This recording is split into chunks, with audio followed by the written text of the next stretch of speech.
Hello and welcome back. We're moving on now, and based on a lot of your comments, I think this is going to be a welcome shift. Although I can't guarantee that switching from talking about war and peace to the environment is necessarily going to be a positive story. Roses and blue jays do not run through Christian considerations of the environment really any more than it does war and peace. But hopefully, at least, there will be some optimism in the type of answers or reflections offered, especially when it comes to proscriptive ideas. I think that a lot of what characterized your questions and your reflections about the idea of war is what can we do? There's, I think, a greater sense that war is almost inevitable and it is always evil.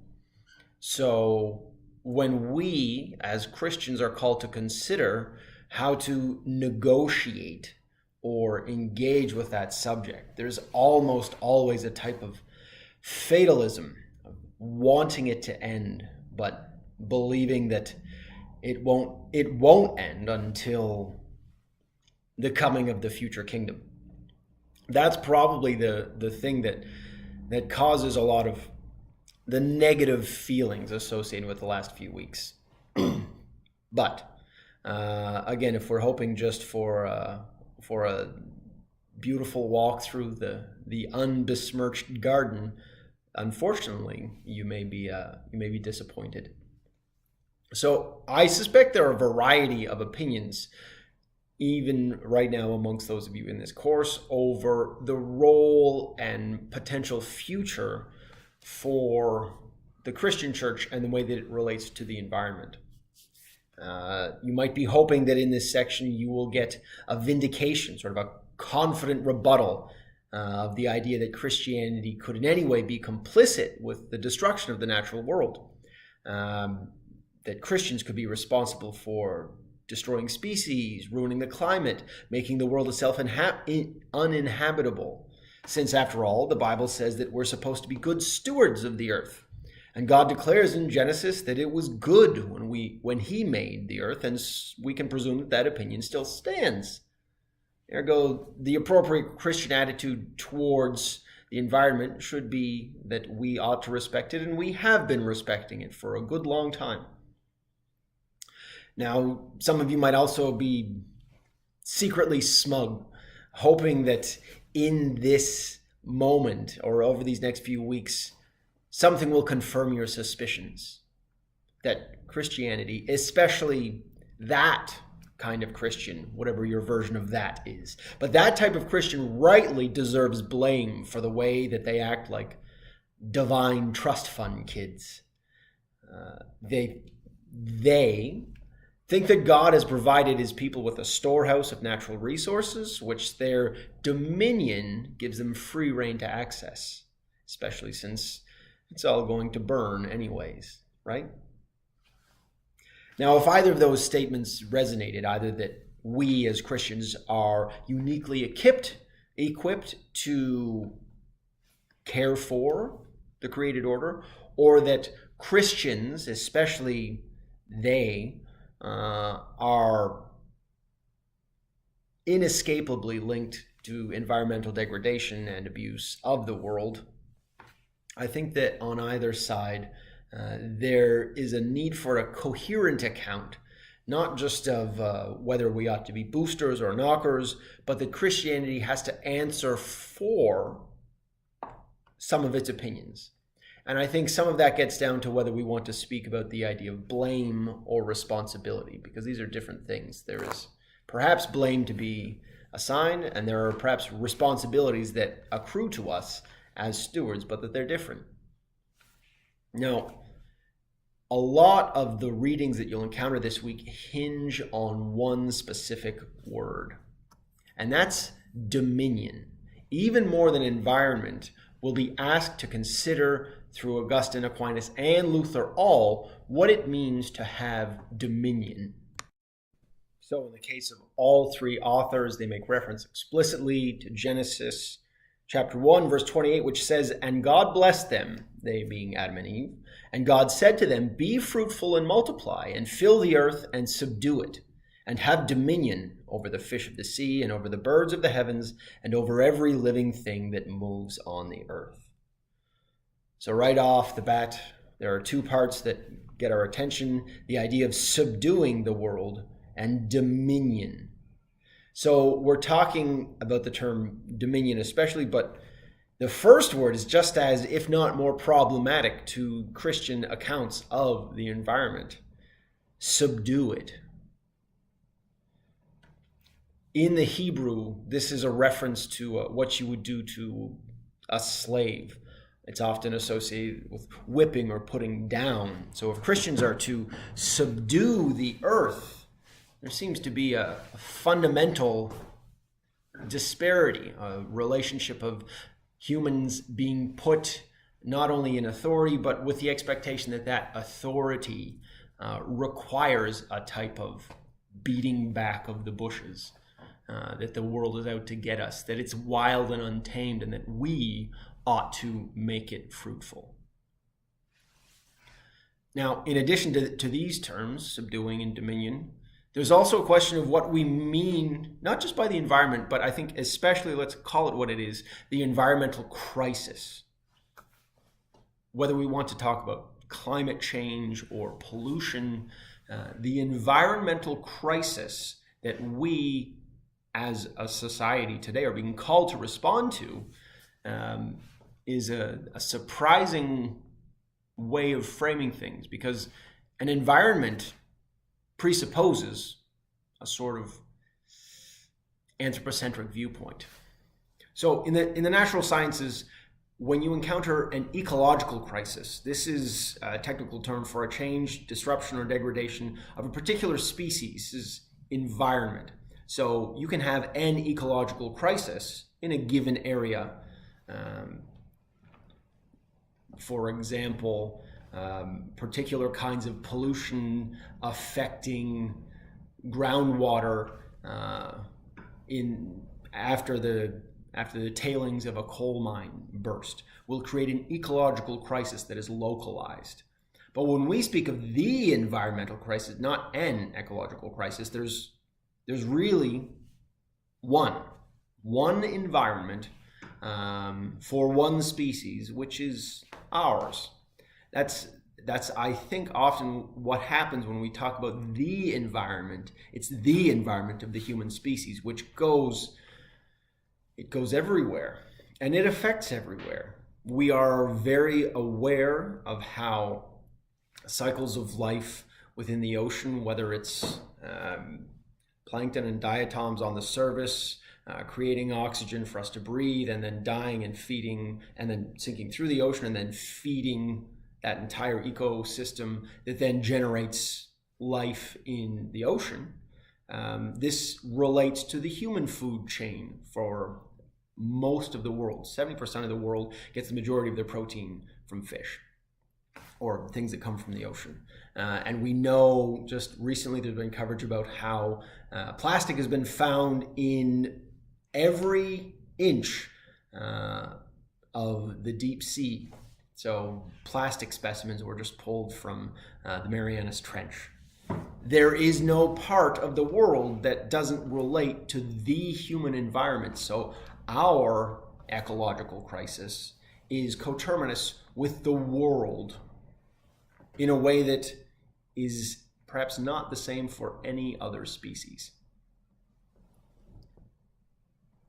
Now, when we also talk about the environmental crisis, there's a very real way that type of framing begins in the middle of the 20th century. So while you're not going to be reading this week, next week we will encounter a part of Lynn White's quote, or the piece called "The Historical Roots of Our Ecological Crisis." So this was something that was published, originally it was given as a lecture on Boxing Day, 1966. Now, who in the world shows up to an academic lecture on the day after Christmas is beyond me. Maybe that's why he had to publish it, because everyone else was still in turkey comas. I'm not sure. But in December 1966, Lynn White publishes The Historical Roots of Our Ecological Crisis. This was reprinted in Science, the journal Science. Lynn was not actually really a scientist, but he was a medievalist and historian of technology. And he, in this piece, connected the development of technology, especially in farming, to the Christian tendency to anthropocentrism and dualistic readings of nature. And this article was itself written in the wake of Rachel Carson's 1962 Spring. So that book, which documented the use of DDT and its effects on bird populations and the way that it ruined parts of the environment in the United States. Sorry, not just Spring, Silent Spring. That book is widely acknowledged to be the flashpoint of the modern environmental movement. So not only concern for the environment, but an explicit account or recognition that humans are messing it all up. So White's piece connects to that, follows from it, and he makes a very coherent account that it's a technological path that is aided and abetted by Christianity that has led to much of our current environmental crisis. So, to quote Lynn, quote, "The greatest psychic revolution in the history of our culture," end quote, is actually not, it's not the wheel, it's not the cotton ginny, but it's actually the shift from paganism to Christianity. That is the thing that changes how society works. So even though he's a technologist, he makes a theological claim that it is that shift to Christianity that changes how the world works more than anything. Specifically, roughly around the Edict of Milan, Emperor Constantine declares, so in the Edict of Milan, Constantine declares that Christianity will be tolerated. So Lynn says then again, quote, "We continue today to live as we have lived for about 1700 years, very largely in a context of Christian axioms," end quote. So this idea that there are Christian axioms that undergird how we live is an interesting way of framing how we relate to the environment, I think. But it's not just how we relate to the environment. So Lynn is the one who puts forward the idea that Christians are to blame for a lot of this. And he locates it in Christian practices as such. Now, one of the things that he assumes is that Christian faith, especially through appealing to the verse in Genesis, the idea of dominion, places humanity in a fundamentally sort of oppositional relationship to the created world. And this type of dominion is something that in the text you'll see most explicitly in Aquinas, where humans as intellectual or rational beings are given dominion, and in fact are the only beings able to exercise dominion in the natural world. And so that type of hugely anthropocentric account that you'll see in Aquinas is really what White is reacting against. That there are people who are rational. The rational mind is, by definition, what makes us in the image and likeness of God. And so we have a unique role to play. Now, what's wrong with this? We are the only people who are intellectual and rational, I imagine. Well, there's lots of things that are wrong. So just to give a couple, one of them actually is an idea that coexisted throughout the medieval period at the same time that Aquinas was writing this, that strangely is absent from Aquinas' own writings on this relationship. And that's something called the divine synthesis. This might not be something you expected to encounter in an ethics class, but it's real, and the effects of its collapse is real. See, while we want to talk about the relationship between humans and the rest of the world in this oppositional frame where we have to beat back the weeds and tame the earth, especially in Augustine's more nuanced consideration of the fact that even the thorns must have been made to provide sustenance for other creatures.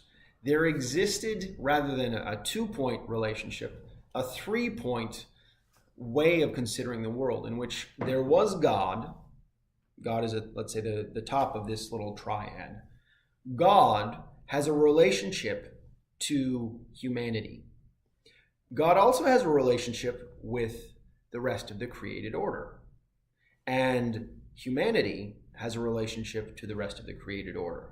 So one of the things that says that's remarkable is that God has a relationship with the created order completely apart from human knowledge of that.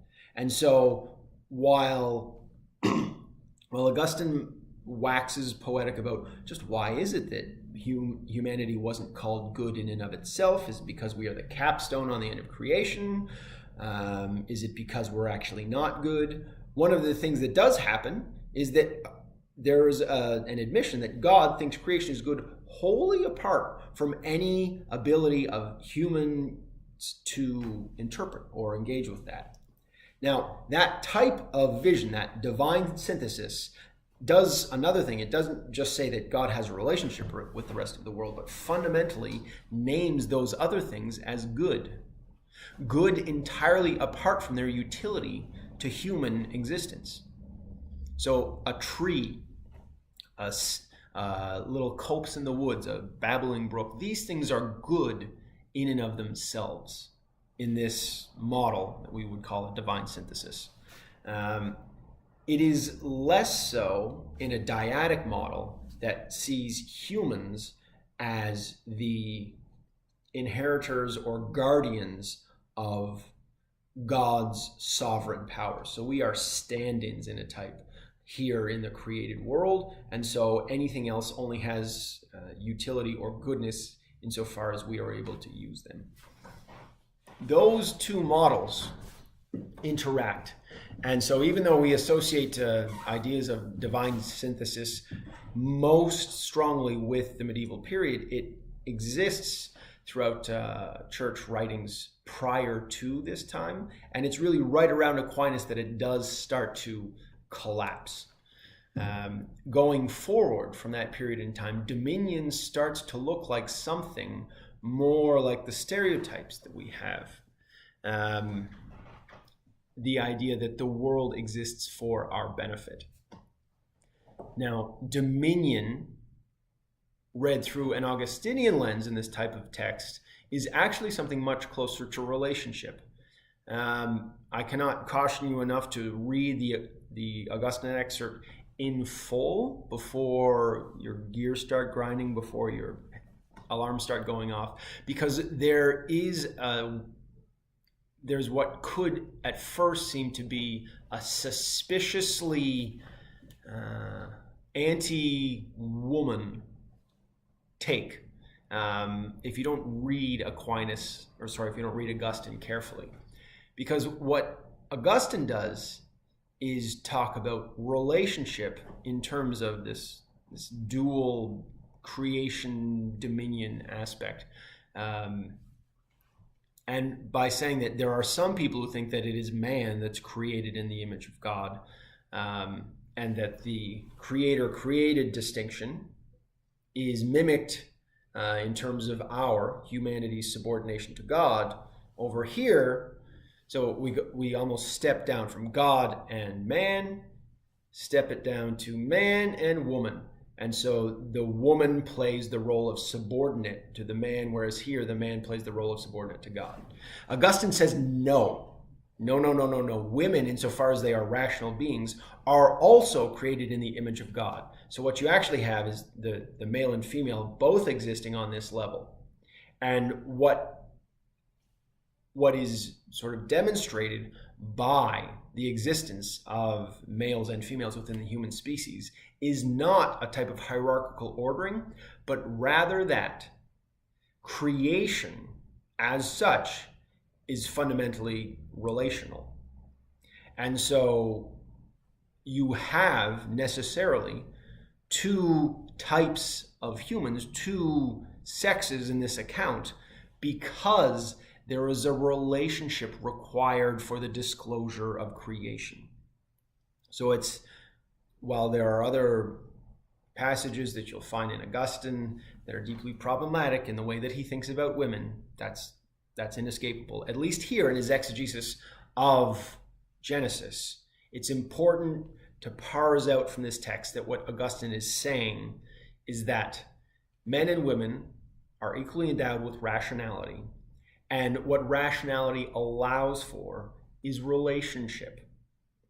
And so humans exist in relationship as created beings to their creator, and men and women mirror the relational nature of creation in being related to each other. So what do I mean by that? Imagine humanity as a species that is autogenerative, that engages in parthenogenesis. So the idea that there are in fact some animals, but mostly it's plants. For animals, there's some nematodes, there's a couple lizards, some scorpions that actually are able to self-reproduce. It's an asexual reproduction in which embryos actually become fully developed adults without any need for fertilization. There's no there's no sexual intercourse that is required for parthenogenesis. Now imagine this is purely a thought experiment because almost all of our religious reflection would be made moot in terms of anthropology. Just imagine what humanity existing and reproducing via parthenogenesis would mean to Christian anthropology. If humans were self-reproducing, they did not require a relationship to reproduce. That would say something fundamentally different about the created order. If we're to believe that humans in any way tell us, so the way God creates, has built a world, has within it elements that reflect the character of God, as we would encounter in any type of concept of an analogy of being. That is what Augustine is getting at when he talks about men and women in this case. That the very fact that there are distinctions between the sexes does not point to a hierarchy, but rather points to the way that relationships are baked into the way the cosmos works. Fundamentally, we encounter this in the triune life, in which there is an internal relationship that nevertheless is united. Similarly, humanity as a species fundamentally requires interrelationship to continue to exist, but does not imply a hierarchy. So we will not let Augustine off the hook in future weeks for terrible things that he might say, or things that at least to our modern ears sound very hard to understand. This, while being perhaps hard to understand, is nevertheless, I believe, a good point, a healthy, fruitful reminder that our species is not something to be considered as individual units. Now, going through the texts, pay attention to any and all examples of dominion being offered. And one of the things that will be more difficult in this week's readings is getting a sense of how this relates to the environmental crisis we are currently experiencing. And that's because such a crisis did not exist in a meaningful way for any of these authors. Nature was not conquered by any means. The world was not fully known by any one person, any one culture. And so our relationship, humanity's relationship as well as Christianity's relationship with the world, was fundamentally different than it is today. So almost read in these authors consideration of the environment as being like what I said, a species encounter. So a localized thing that affects a group of people, let's say a population group. An ecological crisis implies limits, borders to the place where that crisis is happening. So for Augustine, Aquinas, and Luther, they were writing in an environmentally circumscribed position. The way that they understood the world was different from the way that we understand the world. The way that they understood, God's created order was also different from the way that we understand it, given our appreciation of evolutionary processes, the nature of the creation of the universe. These things change how we interpret not only scripture, but our place within the created order. These ideas were not accessible to our authors this week. And so what they were forced to grasp with was a vision of the world that had far greater epistemic humility.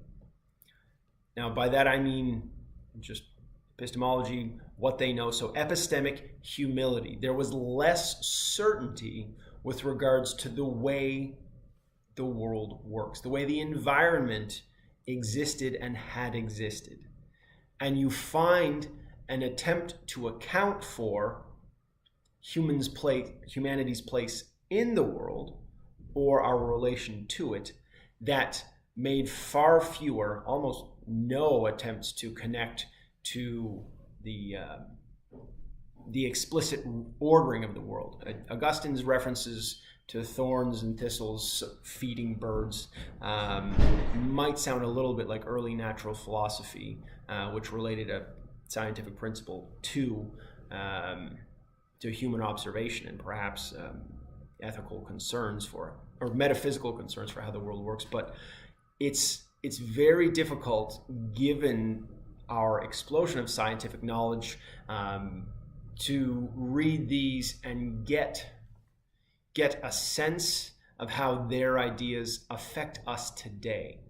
But what it does do is demonstrate just what it meant to live in a world that was filled with mystery and wonder and also terror. One in which the mastery, the idea of dominion was almost, this might sound trite, but it was aspirational. Wouldn't it be great if we could actually always feed ourselves? Wouldn't it be great all the times that we might wish today for a little bit more mystery and wonder, for a tree to not just be so many board feet of wood, for a farm not to produce so much biomass per square meter, but for the woods to feel alive, to be almost sacred and enchanted, and yet be terrifying at the same time. That pre-modern version of what the environment is, we tend to romanticize today, but it's very important to remember that oftentimes one of the reasons why the idea of dominion, or the call to subdue it, was held on to so strongly is because nature fought back. Nature was viewed oppositionally because it could kill you and it could starve you. And that is not an experience that we associate with the natural world today. We might be breaking it. It might be stressed. But it's not that it will kill us, but rather that we are killing it. That change, that tectonic shift, if anything, that psychic shift is the one that Lynn White perhaps should have acknowledged in the history of our understanding and our relationship with nature. The shift from pre-modern to modern is not something that hangs solely on the Christian account of dominion, but rather on our actual success.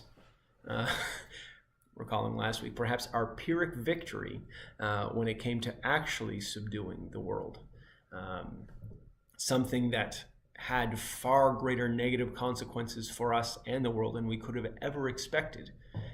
Humanity spent millennia trying to win this battle against the natural world. And when it won, it realized just how much it had lost along the way.